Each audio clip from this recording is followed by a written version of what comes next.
Welcome back to the Reading Corner. This video is going to be focusing on The Thing, the Vanguard, aka the tank of the Fantastic Four. This video is a bit late to the game because I thought I had the footage at one stage, but then it went AWOL, so I had to go and re-record it. So, it's here now, I've got it, so let's get this done. Also, a little bit of housekeeping.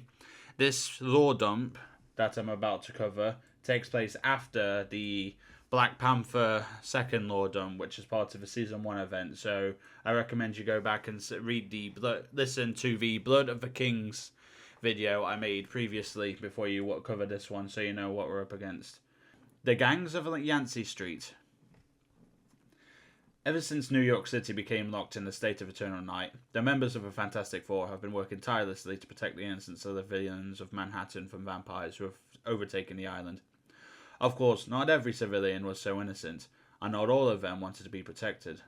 "Go home, you big lug!" a voice shouted from an apartment window. As Ben Grimm, the hero known as the Thing, looked up to see who was shouting at him, he was pelted in the side of the head by a tomato. And then another, and then another, each one coming from a different direction. He shouldn't have expected any less. After all, he was on Yancy Street. As the tomato's slimy seeds dripped down Ben's stony face, he let out a huge sigh. It was the street he grew up on. It was the first place he ever felt like he belonged. And yet, instead of celebrating him when he became a big-time superhero, the folks in the old neighborhood treated Ben as if he was a sellout.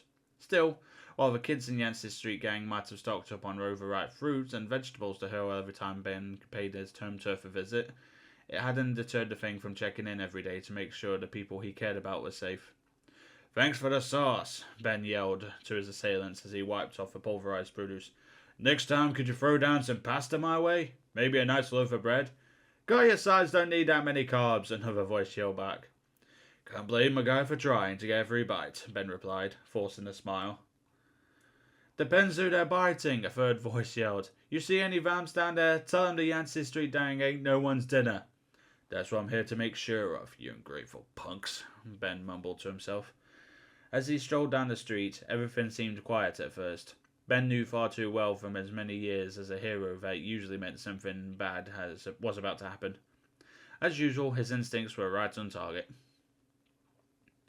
As he turned the corner, Ben saw a young boy in the alley next to Kurtzberg's kosher bakery, who had been cornered by a vampire. The boy, about the age of Ben's nephew Franklin, looked terrified, but as soon as he saw the Thing around the corner, he tried to put on a brave front. "I told you, lazy fangers," the boy barked. "No one messes with the Yancy Street gang. We got friends in high places." "Oh, so now we're friends," Ben quipped, deliberately drawing the vampire's attention away from the boy. "Good thing, 'cause this big lug always takes care of his own." With that, Ben rushed towards the vampire, pulling his gigantic rocky fist back to deliver a crushing blow. The punch managed to knock the monster's fangs clean out of his mouth. The wounded vampire clutched at its jaw in pain before fleeing from the alley. The boy breathed a sigh of relief, then puffed up his chest in a show of bravado. "Couldn't have handled him myself, you know," he said to the Thing. "Uh-huh," Ben replied. "I'm sure you coulda, and I promise I won't tell your fellow hooligans that I lent a hand. But I need you to do me a favor first." "Fine," the boy replied, "but just this once." "I've been looking for someone," Ben started. "A special friend." "Ain't that sweet?" the boy laughed. "But trust me, no guy in the right mind is looking for a fellow with your busted mug." Ben just glared at the boy, who quickly realized that this wasn't the time for more jokes and insults. "Sorry, bad habit." "The FF, we've got a pal who went missing," Ben continued.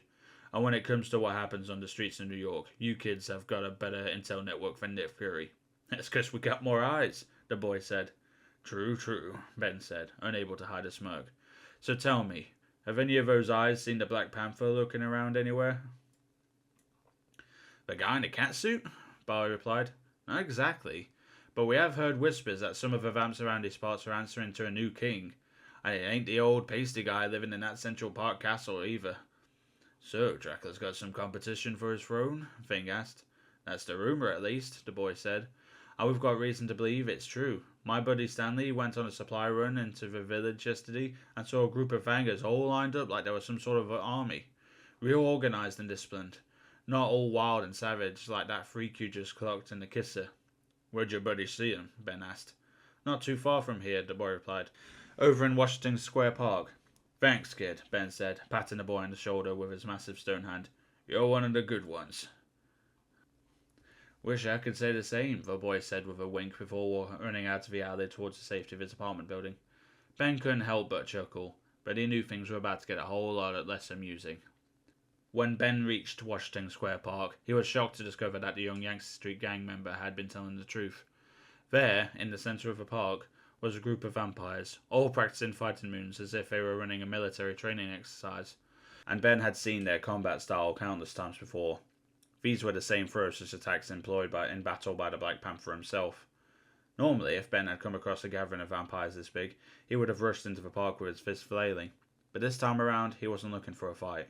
He was looking for a friend. So instead, he watched the vampires complete their training exercise and then followed them as they marched back to a seemingly abandoned building. Once the vampires were inside, Ben knew it was time to make his move. He knocked gently on the door. When there was no answer, he shrugged and knocked it right off its hinges with a single punch. The vampires within immediately turned towards the door and raced towards Ben, their fangs bared. Easy, fellas, Ben said, pushing his way through the hungry horde. I just came to talk to your boss. No one sees the king, one of the vampires hissed. Tonight, a booming voice said from the shadows. We shall make an exception. The vampires backed away from the thing, clearing a path as a majestic figure stepped into the light, clad in ornate white armour that had the heads of some fearsome beasts carved into each shoulder. As Ben had hoped, he found himself face to face with his lost ally, the Black Panther. But Ben knew T'Challa well enough that he could instantly see something was wrong. The king's eyes glowed red. And his teeth were unusually sharp.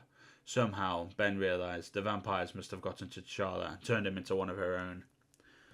What a revolting development this is, Ben said as he gazed at his old friend. Indeed, T'Challa replied.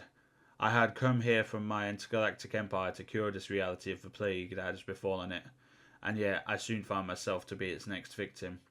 While I was able to survive my initial encounter with the Lord of Vampires, I had to go into hiding until I was sure I could control the hunger that had overcome me.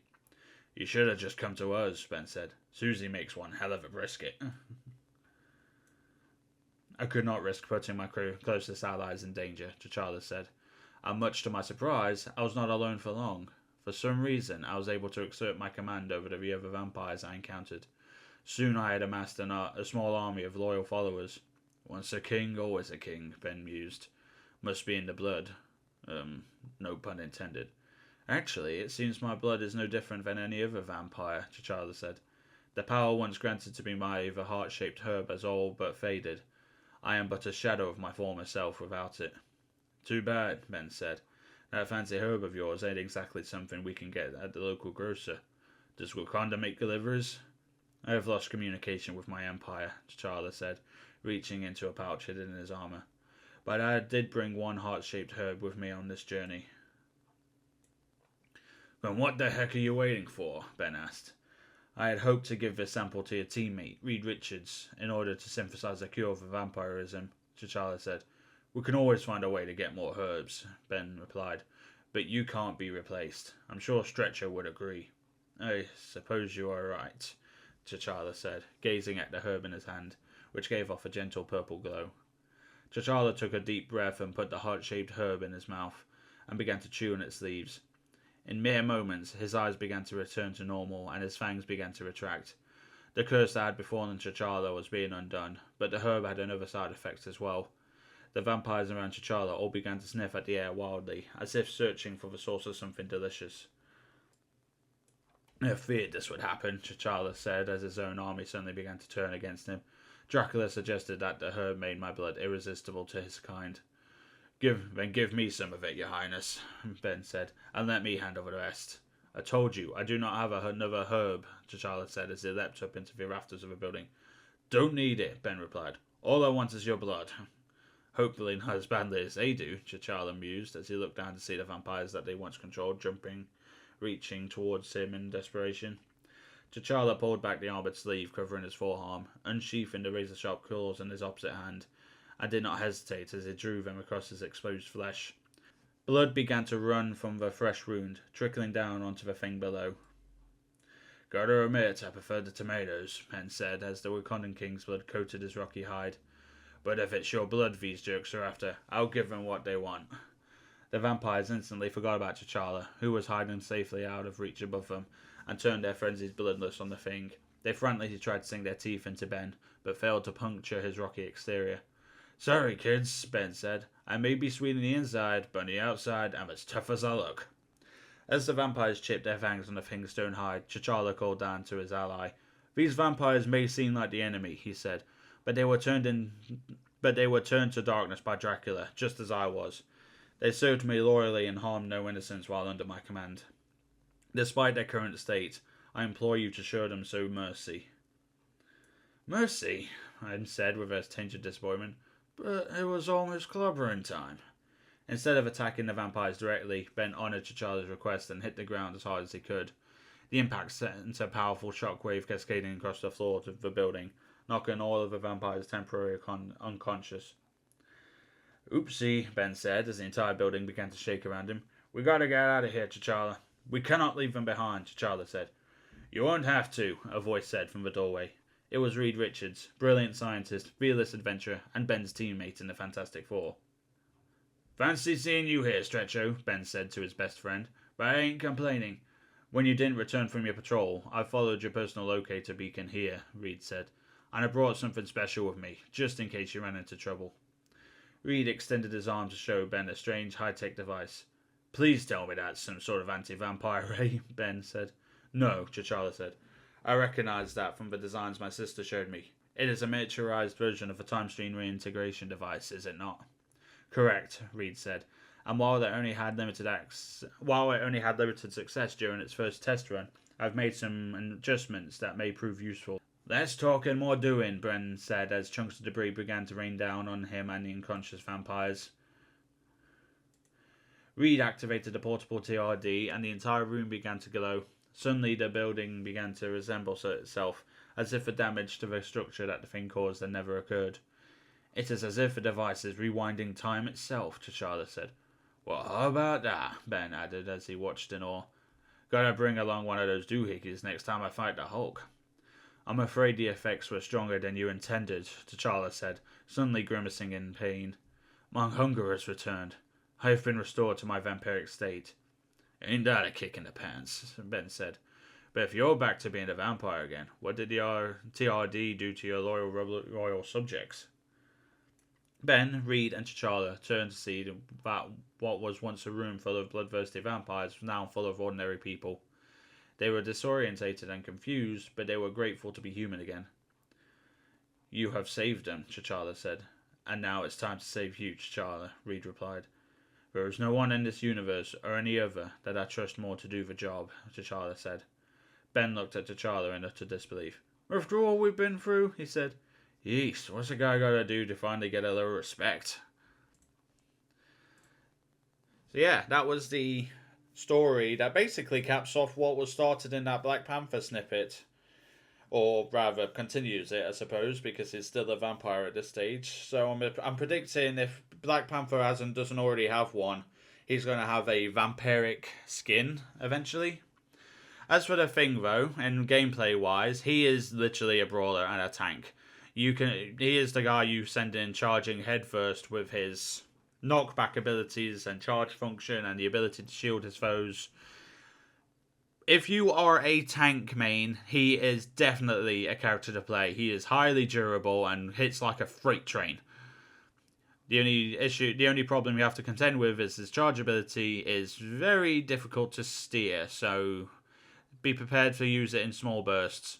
I'll be honest, I had to when I played this the second time round, and I don't think I did as well as I did the first time, which is baffling, honestly. But the job was done, so thanks for watching. Next time, I've only got one final member of the Fantastic Four to cover for this channel, and that's Mr. Fantastic himself. Then I've got some backtracking with some of the specials I may have missed that I want to try and bring to this channel. And then after that, I should be all caught up in regards to like the events up to the point North stuff comes in, and I've got more characters I need to try out. So thanks for watching, and I'll see you in the next one.